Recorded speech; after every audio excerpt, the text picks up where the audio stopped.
안녕하세요. 고도원드림 5분 건강 시간입니다. 오늘 5분 건강은 제가 추천드리는 책과 함께 풀어보려고 합니다. 5분 건강과 고도원의 서재 코너가 연결된 것이라 보시면 되겠습니다. 오늘 주제는 잠입니다. 잠자는 시간. 이 잠드는 시간이 고통이신 분들, 침대에 누워있는 시간이 스트레스가 되는 분들, 깊은 잠을 이루지 못하고 아침에 일어나면 더 피곤해지시는 분들, 아침에 푸석하고 피부가 거칠어지고 아침이 반갑지 않은 분들이 꼭 함께 들으시면 좋겠습니다. 지금 이 순간까지도 불면과 사투를 벌이고 있으실 분들을 위한 시간입니다. 어떤 분에게는 이번 시간이 터닝의 시간, 이전과는 전혀 다른 밤, 전혀 다른 아침을 맞이하는 역사적인 시간이 되실지도 모릅니다. 미인은 잠꾸러기라는 말이 있습니다. 다들 들어보셨죠? 여기서 말하는 잠은 단순한 잠이 아닙니다. 단잠입니다. 꿀잠입니다. 단잠과 꿀잠을 자고 일어나는 생활을 가지면 누구나 미인, 미남이 되실 수 있습니다. 잠은 우리를 행복한 방향으로, 에너지 넘치는 방향으로 이끌어주는 통로입니다. 우리에게 얼마나 중요하고 얼마나 많은 혜택을 주는지 반복해서 강조할 필요는 없을 것입니다. 잠을 푹 자는 것만으로도 암, 고혈압, 심장병 그뿐이겠습니까? 병에 걸리는 확률이 낮아지고 정신건강은 높아지고 매력과 활력이 넘치는 사람이 되는 것입니다. 그래서 미인은 잠꾸러기, 그래서 잠이 보약이라는 말이 일찍부터 사용되었을 것입니다. 저는 글을 쓰는 일을 평생 해온 사람입니다. 글쟁이의 운명은 불면과의 싸움입니다. 20년 전에 제가 명상을 시작한 이유를 한마디로 요약하면 잠을 잘 자기 위해서라고 할 수 있습니다. 그 경험을 담아서 불면증 치유 명상 프로그램도 만들어 진행했습니다. 그 프로그램을 진행할 때, 불면증 치유 명상 프로그램을 진행할 때의 첫 번째 핵심, 그것은 수면제를 먹지 않는 것입니다. 10년, 20년 넘게 수면제를 장기 복용하시는 분들도 꽤 계십니다. 그러나 군사령관, 소방관 대장 이런 분이 수면제를 먹고 잠이 들어버리면 어떻게 되겠습니까? 예고 없이 일어나는 어떤 상황, 예고 없이 일어나는 불을 끌어갈 수 있을까요? 현장을 명철한 정신으로 지휘할 수 있을까요? 이 지도자, 기업을 운영하시는 책임자들도 어떤 상황에서는 벌떡 일어날 수 있어야 합니다. 한 가정의 부모, 선생님 모두 마찬가지일 것입니다. 수면제를 먹지 않고도 단잠, 꿀잠을 자는 자신만의 방법을 찾아야 합니다. 그래서 오늘의 주제, 이 잠의 주제를 함께 풀어볼 첫 번째 소개해드릴 책으로 우리는 왜 잠을 자야 할까라는 제목의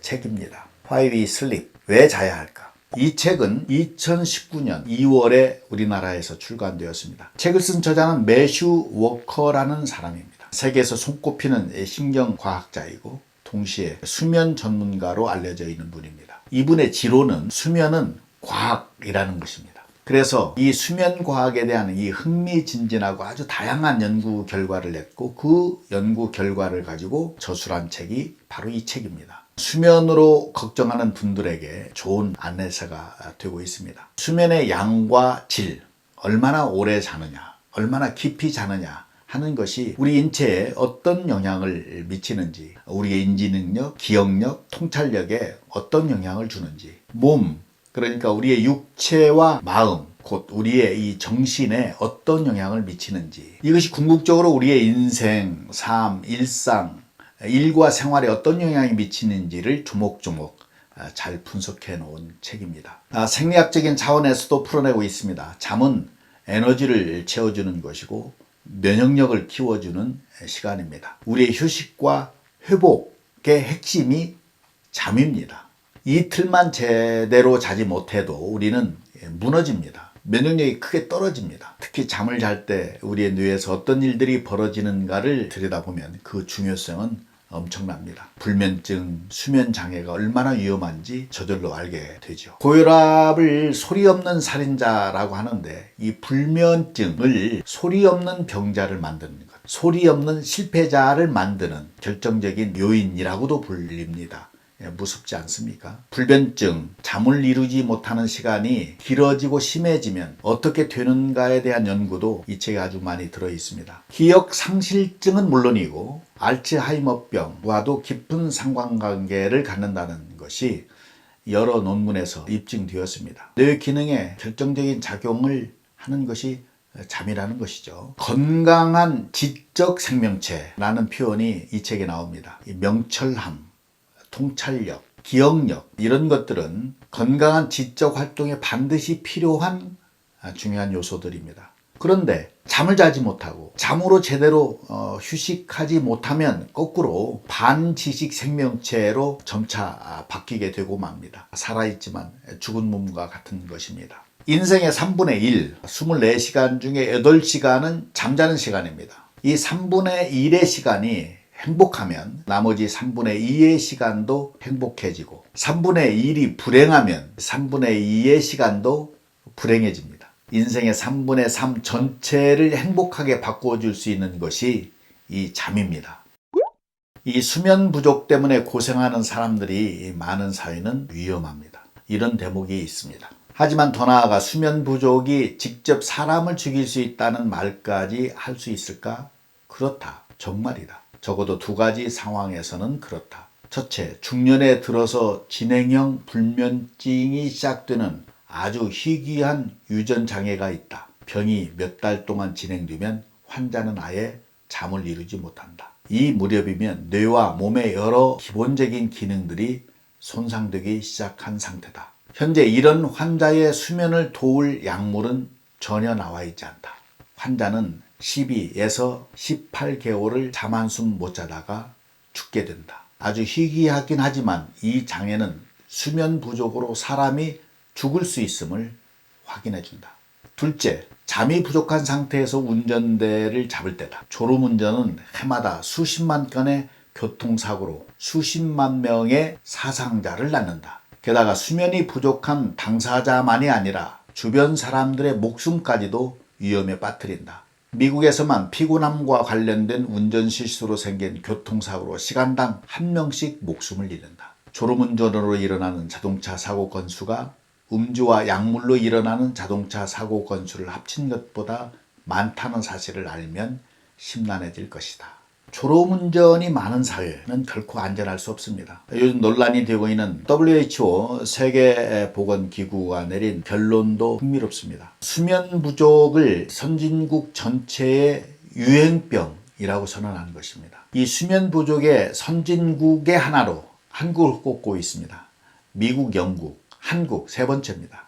일본, 서유럽 몇몇 국가들이 쭉 나오는데요. 참고가 됩니다. 그럼 이것을 어떻게 극복해야 할까요? 어떻게 해야 잠을 잘 잘 수 있을까요? 이 책의 목차를 살펴보면 그 답을 얻을 수 있습니다.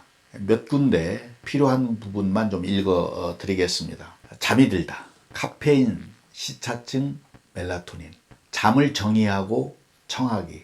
유인원, 공룡, 뇌의 반쪽씩 잠자기. 평생에 걸친 잠의 변화.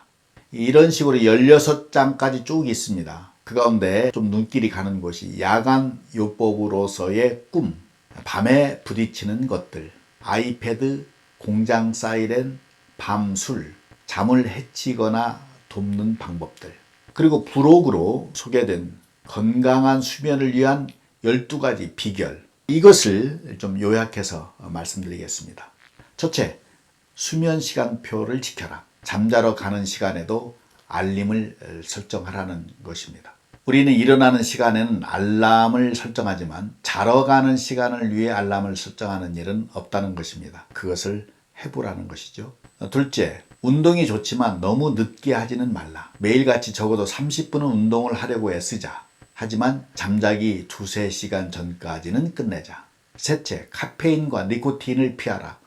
오후 늦게 마신 커피 한 잔은 밤에 잠들기 어렵게 만들 수 있다. 니코틴도 자극제이며 그래서 때로 흡연자는 아주 얕은 잠만 자곤 한다.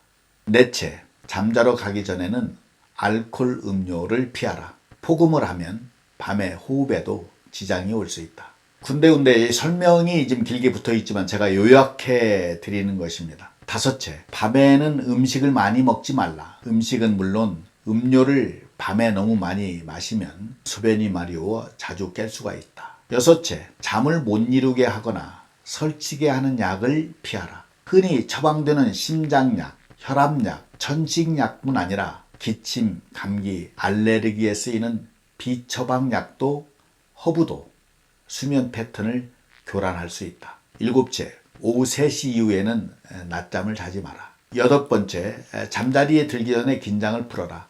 책을 읽거나 음악을 듣는 등의 긴장을 푸는 활동을 잠자리 습관의 일부로 만들어야 한다. 9번째, 잠자기 전에 뜨거운 물로 목욕을 하라. 10번째, 침실을 어둡게 하고 차갑게 하고 침실에서 전자기기를 치워라. 온도에 대한 이야기도 나옵니다. 침실 온도를 좀 서늘하게 유지하면 잠을 더 잘 잘 수 있다. 그리고 편안한 매트리스, 편안한 베개는 숙면을 취하는 데 도움이 될 수 있다는 대목도 나옵니다. 11번째, 적절히 햇볕을 쬐라. 12번째, 말똥말똥하다면 잠자리에 누워있지 마라. 누웠는데 20분 넘게 잠이 안 오거나 불안하거나 걱정스러운 마음이 든다면 일어나서 긴장을 푸는 일을 하라. 못 잔다는 생각은 잠들기를 더 어렵게 할 수 있다. 이 가운데 몇 가지나 여러분에게 해당되는지 체크해 보시면서 점차 고쳐 나가시기를 권유드립니다.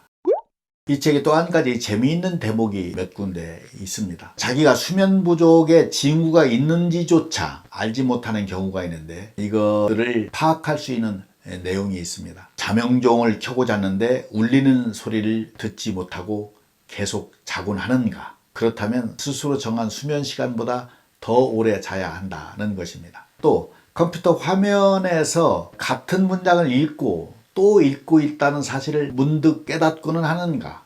이것은 잠이 부족한 뇌가 피곤해져 보이는 징후일 때가 많다는 것입니다. 또 운전할 때 조금 전에 지나친 신호등이 무슨 색깔이었는지 기억이 안 나곤 하는가? 이것은 그저 주의가 산만해져서 그럴 수도 있지만 수면 부족이 원인일 가능성이 매우 높다는 것입니다. 수면 효율에 대한 이야기도 나옵니다. 잠자리에 8시간 동안 누워 있으면서 계속 8시간을 잠을 잤다면 수면 효율은 100%가 됩니다. 8시간 중에 4시간만 잤다면 수면 효율은 50%입니다. 건강한 10대 청소년들은 수면 효율이 약 90%라고 합니다. 대다수 이 수면 전문의는 수면 효율이 90% 이상이면 잠을 잘 자는 것이라고 봅니다. 80대에 들어서면 수면 효율이 많이 떨어진답니다. 7, 80% 아래로 떨어지는데 이 7, 80%라고 하면 그럭저럭 괜찮다고 생각할지 모르지만 8시간 동안 누워있는데